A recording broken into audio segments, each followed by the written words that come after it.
ever since the Supreme Court legalized sports gambling in 2018, we've been looking for potential winners to really step up and take advantage of an amazing opportunity. That's exactly what Penn National Gaming did today. I mean, here's a company that runs dozens of casinos, racetracks, and today they did something huge. They bought a 36% equity stake in Barstool Sports, valuing the incredibly popular digital media play at $450 million. Penn National's demographics skew older, and they spend a lot of money trying to attract customers. With Barstool as a partner, they may be able to lure in, well, let's say the company's much younger fan base and rabid fan base. I think it's brilliant. It's not astonishing. It's a great move to give the company a newer, younger public face, more profitable, too. So don't take it from me. Let's check in with Jay Snowden, the president and CEO of Penn National, as well as Erika Nardini. She's the CEO of Barstool, and El Prez, Dave Portnoy, Barstool's founder. Everyone, welcome. And congratulations, because this is really one exciting thing. Erika, I'm starting with you. All right. You could have been independent. You were doing unbelievably well. Actually, you had accelerating revenue growth. Why this? Why now? Penn was the right partner for us. They had all the things we wanted. They wanted the Barstool Sports brand. They had the largest retail footprint in the United States. They have a great management team, and they have a shared vision of winning in sports betting, which was something Dave's thought about for a long time, and we were very committed to as a company. So I think it's important you said about Dave thought about it for a long time, because I think people might think, wait a second, this is an overnight success. The truth is, you've been putting out a rag for a long time. Yeah, we've been around 17 years now, Barstool Sports. It started as a gambling newspaper, fantasy sports. I handed it out outside of subway stations. So we've been at it a very long time, yeah. Well, and Jay, what did you see here? Because the way I look at this is that you have a 55-year-old base, which is not bad. Hey, listen, I ruined your demo. But you've decided to do what is really kind of a radical makeover. You've decided to go young. Yeah. Well, when PASPA was overturned in May of 2018 and sports betting became a state-by-state legal opportunity for us, we're in 19 states. We operate 41 properties, and we are represented in more states than any gaming company in the world.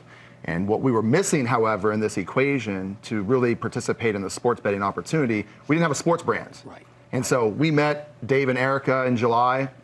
And honestly, we met 2 or 3 times. You knew a deal was happening. It came together very quickly. They have the brand, they have the fan base, we have the distribution, we have the infrastructure, and it really makes a lot of sense. Okay, so where will I see the name Barstool? Will it be on an app? Will it be at the casino? Are you going to be Barstool? I don't know about if I'm going to be Barstool, at least in the near future. You will see a Barstool Sportsbook app in August of this year before football season. You will see Barstool Sportsbooks, retail sportsbooks at all of our casinos where it's legal, and you will likely see Barstool sports bars throughout our properties as well. We're very excited about the brand and very excited about working with Dave and Erika. Okay, Dave, you know I think that you are the bright star of this year. I said it to you behind, I said it at the Eagles game, I just feel it. But I'm going to ask point blank, are you going to be compensated enough? Because I think that to some degree, you've got a media empire, and I've always felt that a media empire should be a mogul. Will you be a mogul?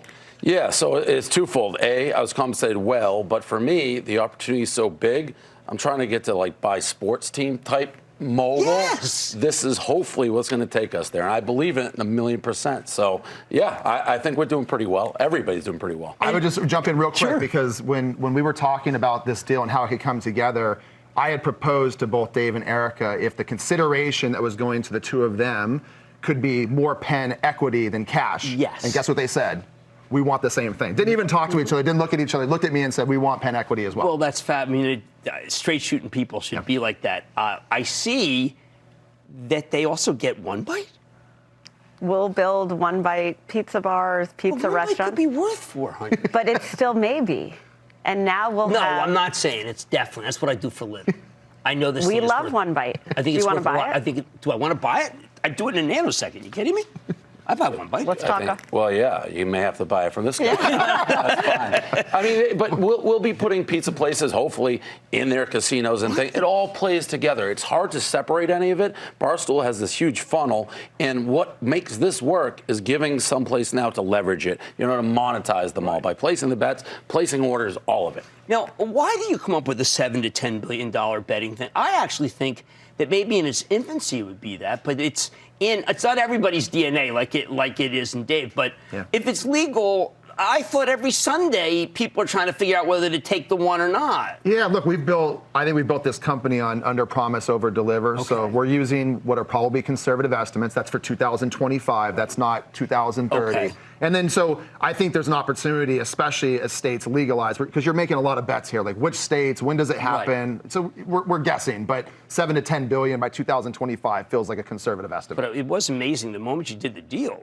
your stock went up more than the price that you're paying. It did. Yeah, that's always a sign of a good deal. Right? Isn't that what it works? Okay, so Erika, let me ask you. Some of the casino commissions can be conservative. Mm-hmm. You guys, I don't think you're radical, but there are people, I'm sure, in the audience who say, listen, you're radical.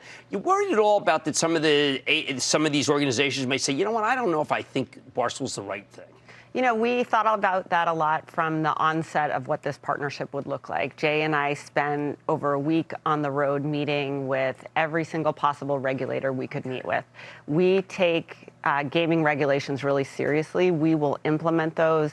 The way Dave would describe it is, if you give us the boundaries, we'll play within the boundaries. So it will create changes within our company from behind the scenes, how we understand what the rules are, making sure we have the right infrastructure to make content that fits those. But at the end of the day, we make content that breaks through because it resonates and it's real. And it's been real for 17 years. And we have almost 70 million fans who are engaging with us every month.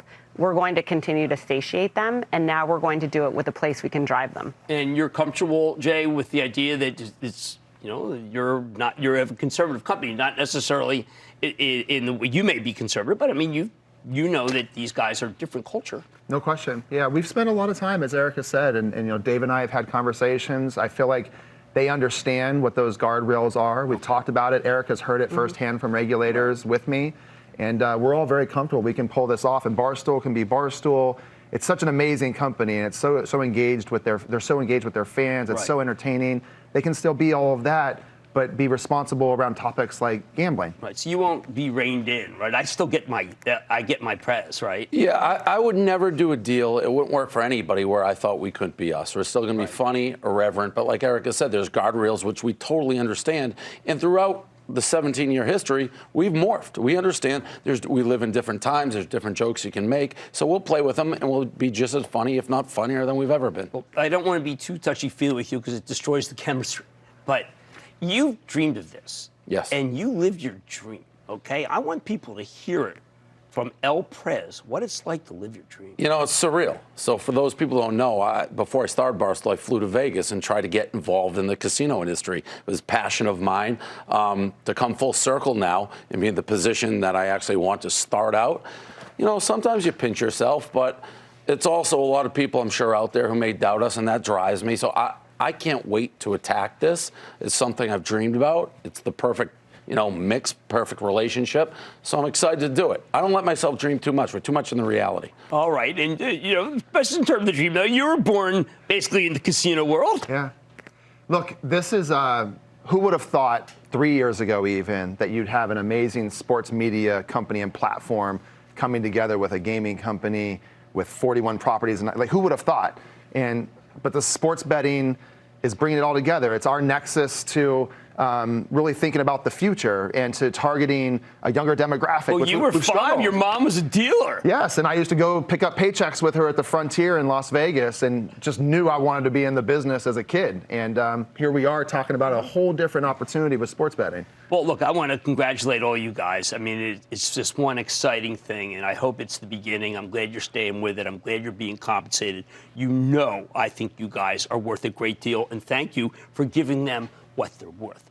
We care about them. They're worth betting on. You bet. Yeah. Okay, that's Erika, Nardini, and Dave Portnoy of Barstool Sports, and Jay Snowden. He's the Penn National President and CEO. Take a look at that stock. And you know what? Given the fact of what's going on in Macau, this is the gambling stock to own. Mad Money's back in. Don't miss a second of Mad Money. Follow @Jim Cramer on Twitter. Have a question? Tweet Cramer. #MadTweets. Send Jim an email to madmoney@cnbc.com or give us a call at 1-800-743-CNBC. Miss something? Head to madmoney.cnbc.com.